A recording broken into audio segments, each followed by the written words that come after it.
Good afternoon. It is the occasion of the ANC coming to unveil its state of readiness. If we could just have some peace at the back, state of readiness for the Manifesto review exercise that we kickstart on Sunday. I am with the Secretary General, who will walk us through that and also communicate the outcomes of some of the outcomes of the National Working Committee meeting that took place recently. And with that, I want to hand over to the Secretary General, Comrade Fikile Mbalula. Over to you, SG. Thank you very much, spokesperson, ladies and gentlemen of the media. Good afternoon. Today we are here to do an inspection on the state of readiness assessment for our Manifesto review and report back program, which will take place in Dobsonville on Sunday. This review and report back program aims to engage with communities and assess the ANC's performance since the 2019 elections. It is an accountability-driven process. It's something that we have not done before. It is for the first time that we do a full account about how far we have gone. Normally, we combine this process with the launch of the manifesto. We have felt that it is important to report back to the people about the performance of the ANC. We have not completed the term, but at the same time to say what are the outstanding things, what are the obstacles that we need to tackle going forward. This process is in line with the principles of the Freedom Charter, the people shall govern. The Manifesto review aims to achieve several objectives. It demonstrates the ANC's commitment to participatory democracy and community engagement. The review also aims to rebuild trust between the ANC and society by holding the liberation movement accountable and addressing critical issues affecting our people. This includes service delivery issues such as potholes, incorrect billing, high water and electricity rates, and the fight against poverty, and job creation. But over and above that, the fight against crime. The ANC is committed to reflecting on its shortcomings and addressing its challenges honestly and openly. The liberation movement recognizes the impact of the coronavirus pandemic on the global economy, as well as the issues of corruption and load shedding. It is committed to addressing these challenges and accelerating service delivery to create jobs. The Manifesto review allows the ANC to re-establish its connection with society and demonstrate its willingness to listen to criticism and feedback. By doing so, we hope to improve our performance, refresh our mandate, and continue to work towards the betterment of the people we serve. As articulated by the 55th Conference Declaration, the ANC is primarily about building a better life for all South Africans and a democracy with South African characteristics wherein the state is accountable and capable of improving the quality of life of the citizens. In essence, when the ANC subjects itself to this process in fulfillment of the contract with the people, as a servant of the people and a recommitment to developing and deepening democracy into a truly people-oriented, people-centered and participatory democracy. The Manifesto review and report back session will be rolled out to provinces as follows: Eastern Cape, Isaac Wolfson Stadium, KwaZakele, Gqeberha on the 16th. Free State, Welcome, Tabong Township, 9 September. Mpumalanga, Witbank Stadium, 16 September. KwaZulu-Natal will be confirmed in terms of the venue. Limpopo Gianni Stadium 16 September, Northwest Maruleng Stadium 23 September, Northern Cape Theatre 16 September, Western Cape Kailicha Stadium 16 September.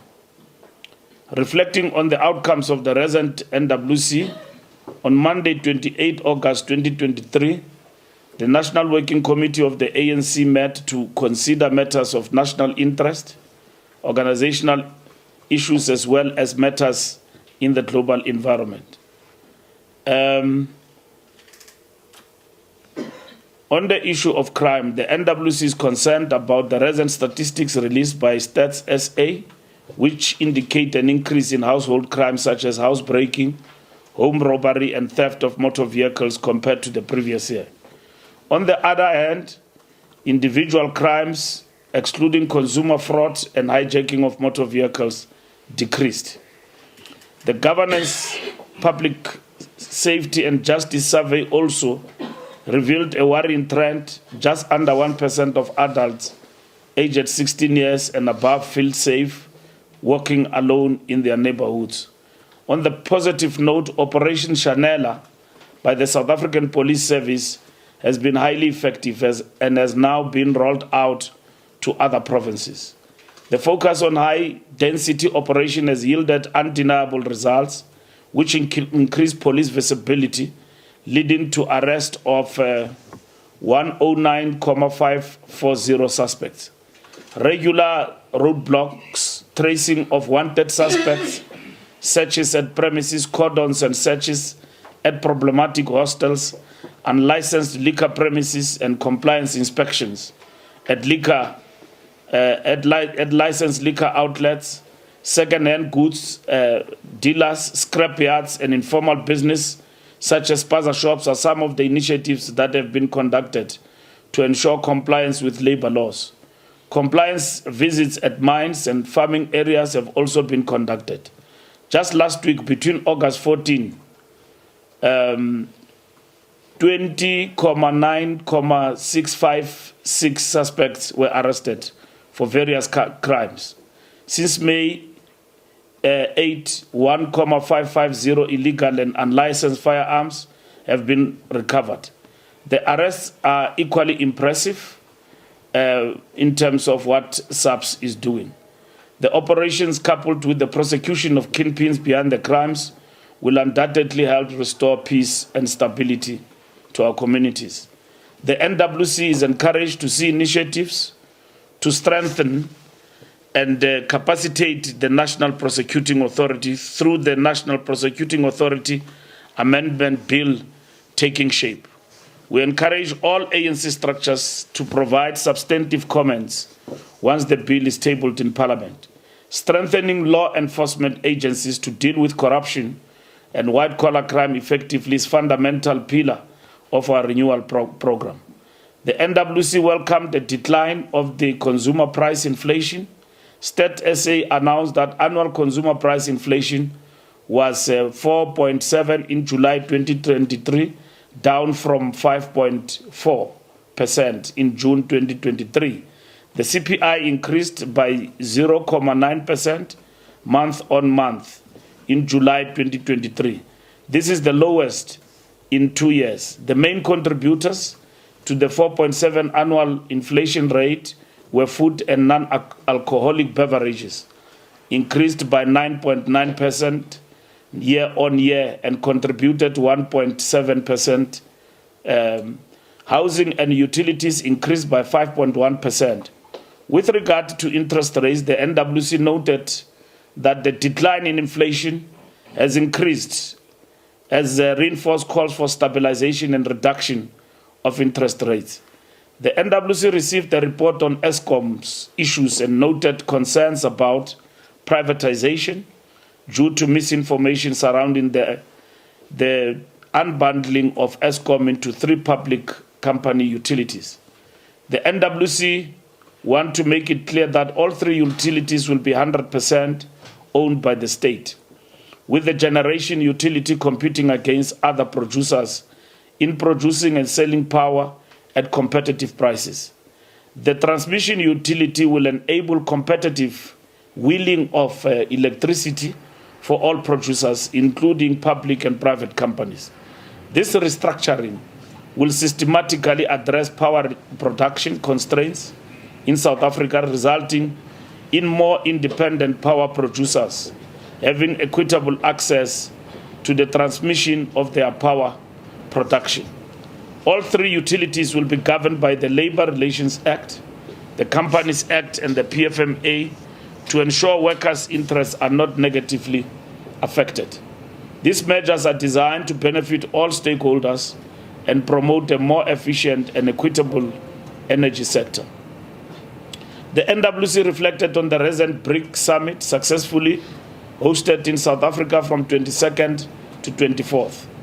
The NWC overwhelmingly commended government led by the President for the positive impact from hosting BRICS in South Africa.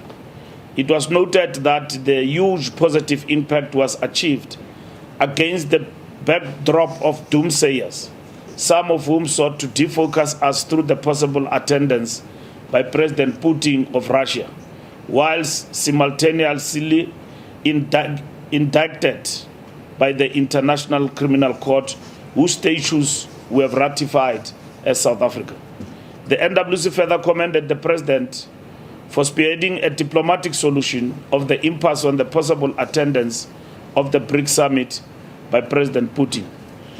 The NWC noted that whilst our posture as the ANC and as a country is that BRICS is not competing against the G7, there is, however, widespread comparison in the domain of public discourse.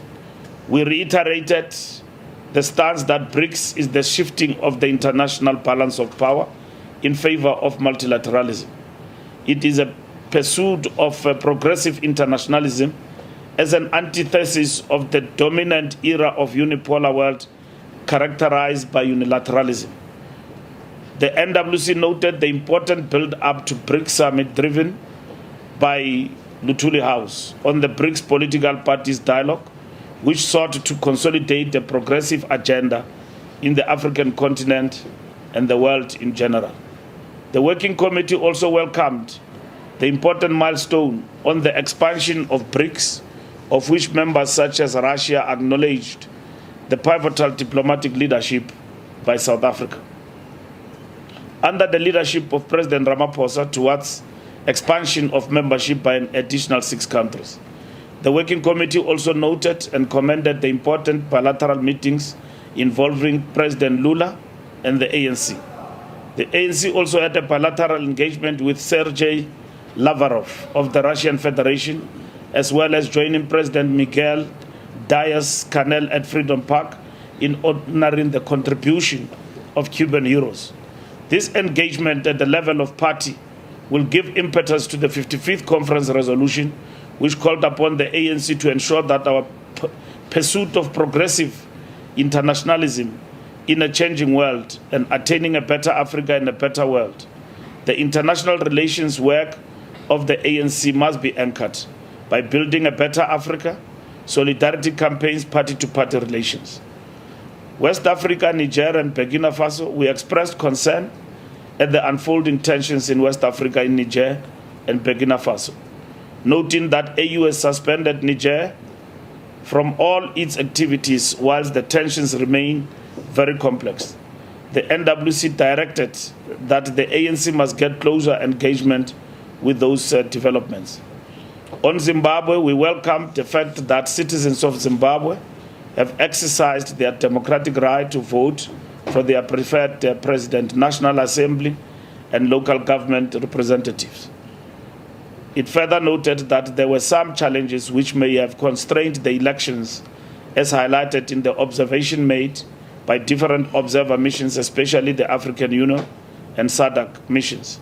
Having noted this, the NWC reiterates the ANC's position for sanctions to be lifted against the people of Zimbabwe to enable the nation's development, and same time calls for a climate of peace, unity, and political tolerance in Zimbabwe to prevail. The NWC explained on the occasion of its visit to the province of Gauteng why it did not contest the verdict that put aside the outcome of Ekurhuleni Regional Conference.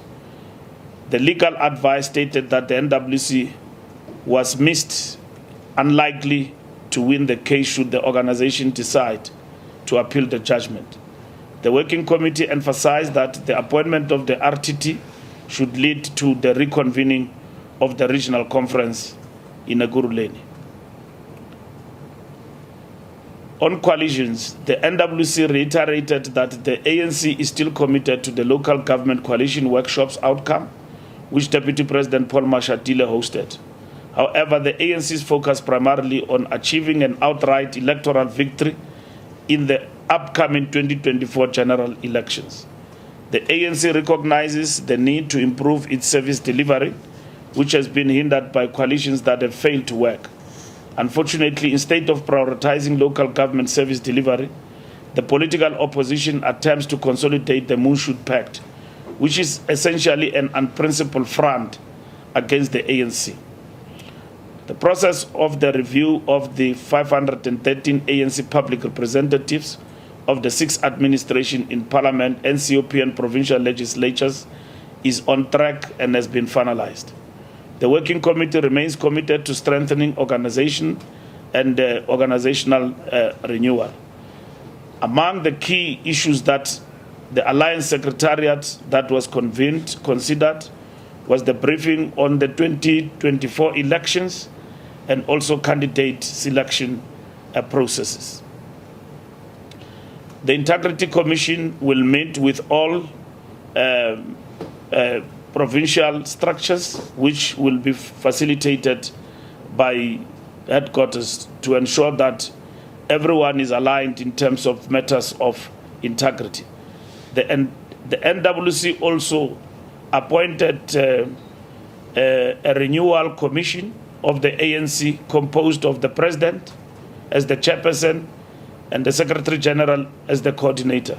Tokoti Diza, Phoebe Potgieter, Diana Pulem, Dumanana, David Makura, Joel Neshtenze, Baby Kyawa, Tenjiwe Mtinso, Zugo Godlimpi, Mahlengi Bengu are members of the renewal committee, which will also invite former leaders of the ANC to be part of this renewal commission as directed by the National Conference.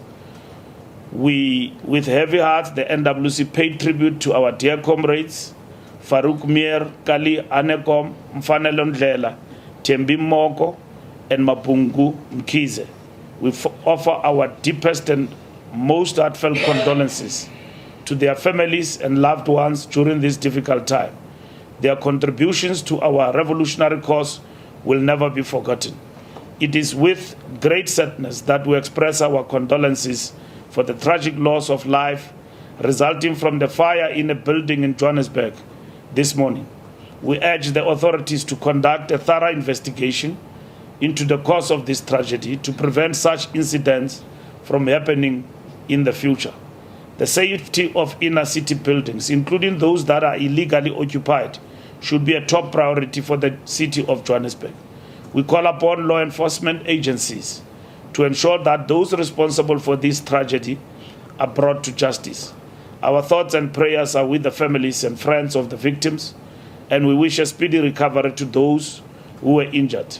We urge our Johannesburg structures to work with government agencies and NGOs to assist those in need during this difficult time. As we conclude, tomorrow the reviewer report back of the manifesto will be preceded by a branch preview dialogue with the president of the ANC at 11 o'clock tomorrow at Sandton Convention Center.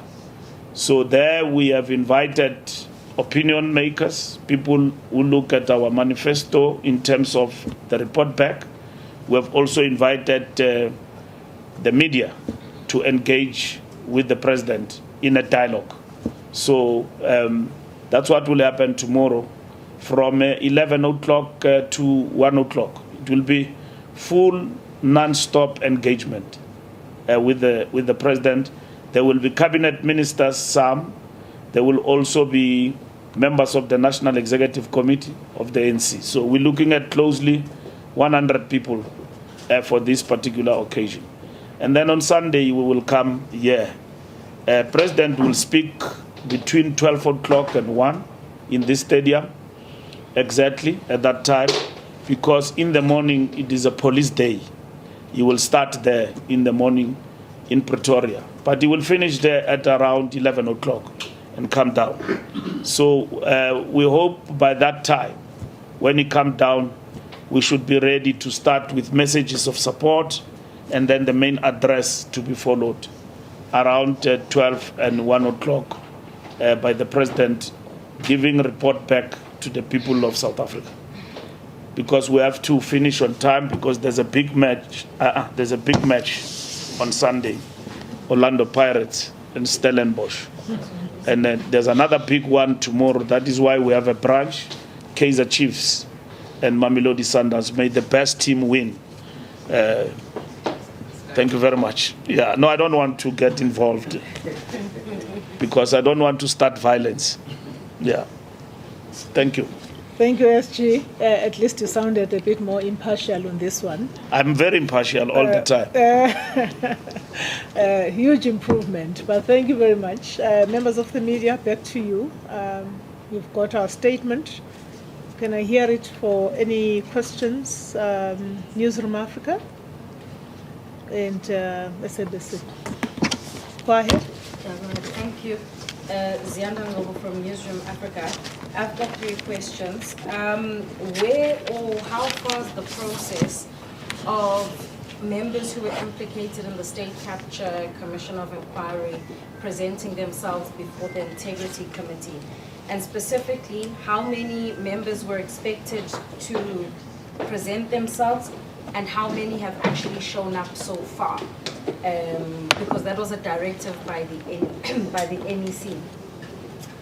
The second thing is, has there been any discussion around disbanding any provincial executives? It's something that I heard, in particular, Limpopo and KZN. Insofar as the NWC is concerned, has there been any kind of discussion around that?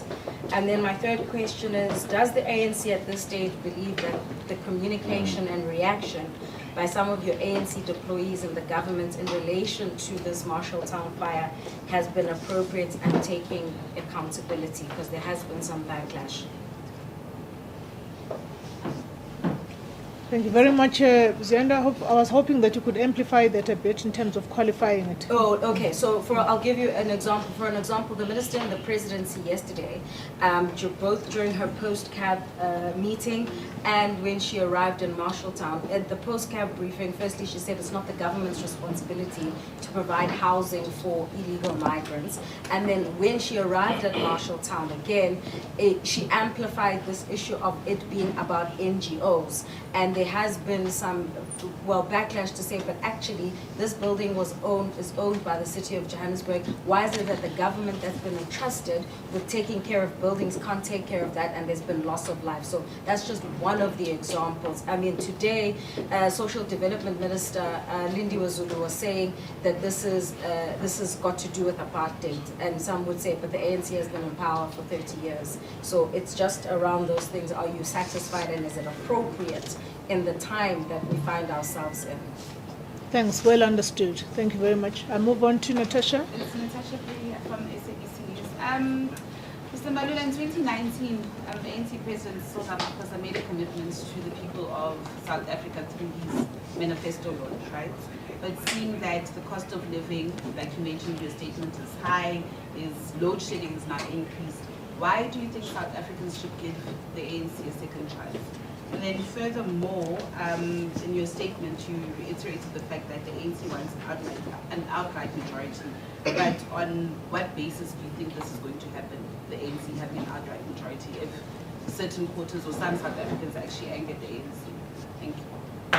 Thank you very much. I want to see if there are any other hands so that we just do one round in the interest of time as well. I've got SABC here. With the SABC, maybe linked to what Zianda was saying about the government employees in terms of their communication. what are you saying to Minister Mapela, for instance, who said that the Zimbabweans, when they try to engage Zimbabwean authorities, they say it is because your country's law are very weak. That is why you have people moving from Zimbabwe to your country. What are you saying as the ANC? Unwanted Zimbabweans. Yes, unwanted Zimbabweans are coming to South Africa because your laws are weak. And maybe second, I'm sorry, you need to understand me correctly, SG. I'm not racist in my question, but I'm just asking. For instance, there's been a concerted effort from the part of our police to ensure that illegal miners are flushed out. But that took the community of River Lea. For some reason, that's why I'm saying you need to understand me in context. I'm not racist in my question, but what I'm saying is that that community was part of the former party tricameral government. They stood up, and our government listened to them, despite the fact that at some point, the people of Matole Hill, the people of Middleland Zone 7, the people of Ramfisher, they've been complaining about the brutality that has been meted on by these illegal miners. But nothing had happened. There are many people who died alone. So people are asking themselves, what value are you attaching to these African people, that some of them have been killed and terrorized by these illegal miners? And does our government really being wicked? Is it a deliberate act, as former President Mbeki is saying, that it seems there is a deliberate act to really undermine or to make this democratic system fail? How do you have people, just simple criminals, walking into the country with gumboots and terrorizing people like this? Thank you very much, Ntego. Back to you. I think that's the first and final round of questions. And I'll take the very last one before we ask the SG to react.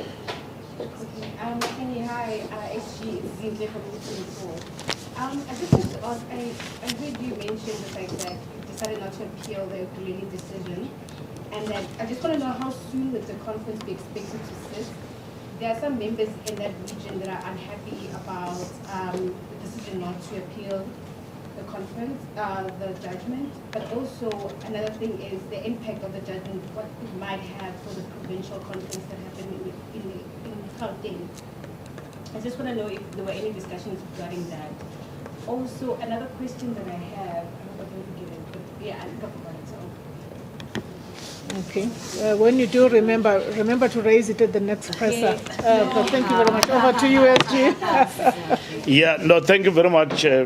Starting first with Zianda, we are very much focused now on building unity and marshalling all our structures towards a common purpose of serving the people of South Africa.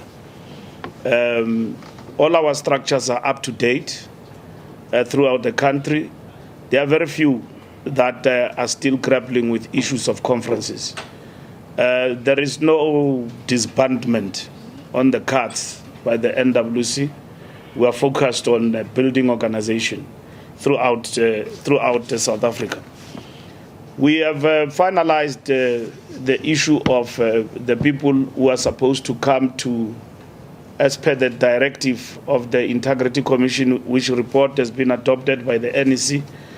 There will be a list, I don't know how many are they, that the SG will be handing over to the disciplinary committee of the ANC for all ANC members who were mentioned in a negative way by the Zondo Commission to go to the Integrity Commission and account.